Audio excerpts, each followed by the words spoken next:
కేవలం 7,999K up to 10 kgs వరకు బరువు తగ్గి అధిక బరువు నుంచి వచ్చే ప్రధాన సమస్యలను దూరం చేసుకోండి. విజయ్ జననాయకన్ రిలీజ్ కి డేట్ ఫిక్స్ అయింది. ఫ్యాన్స్ కు ఫీస్ట్ ఇచ్చేందుకు సిద్ధమయ్యాడు తమిళనాడు సీఎం. దళపతి వస్తున్నాడు అంటే ఎవరైనా సైడ్ ఇవ్వాల్సిందే. మంత్ ఎండింగ్ వచ్చేస్తున్న తన కొడుకు first directorial movie Sigma postpone కానుందట. కొడుకే రావట్లేదు, ఇక కీర్తి సురేష్, కాజల్ వస్తారా? Vijay last movie Jananayagan July 23న రిలీజ్ కాబోతోంది. సెన్సార్ ఇష్యూస్ క్లియర్ అయి సర్టిఫికేట్ జారీ చేయడంతో విడుదలకు సిద్ధం చేసుకుంటున్నారు మేకర్స్. దళపతి వస్తున్నాడంటే వార్ వన్ సైడ్ కావాల్సిందేగా.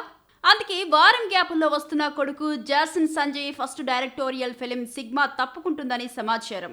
విజయ్ కోసం కీర్తి సురేష్ కూడా తన డేట్ సాక్రిఫైస్ చేస్తున్నట్లే కనిపిస్తోంది. కీర్తి సురేష్ మిస్కిన్ లీడ్ రోల్స్ పోషించిన సత్యవాన్ సావిత్రి జూలై 24న రిలీజ్ చేయాలనుకున్నారు మేకర్స్. అఫీషియల్ డేట్ ప్రకటించారు, సాంగ్ రిలీజ్ చేశారు. కానీ టీం సైలెంట్ అయింది. సినిమా రిలీజ్ అవ్వడానికి పట్టుమని 10 రోజులు కూడా లేవు. కానీ ఎక్కడ ప్రమోషన్స్ హడావుడి కనిపించడం లేదు. దీంతో కీర్తి సురేష్ రూట్ క్లియర్ చేసినట్లే కనిపిస్తోంది. అదే జూలై 24న pan India movie the India స్టోరీతో ప్రేక్షకులను పలకరించబోతోంది కాజల్ అగర్వాల్. చాలా రోజుల తర్వాత లీడ్ రోల్లో నటిస్తుండటంతో ప్రమోషన్స్ భుజానకెత్తుకొని వరుస ఇంటర్వ్యూలతో బిజీగా మారింది. కానీ అంతలో దళపతి ఎంట్రీ ఇచ్చాడు. విజయ్ వస్తే కాజల్ ఆగిపోతుందా, లేదంటే తమిళంలో మాత్రమే స్కిప్ చేస్తుందా చూడాలి.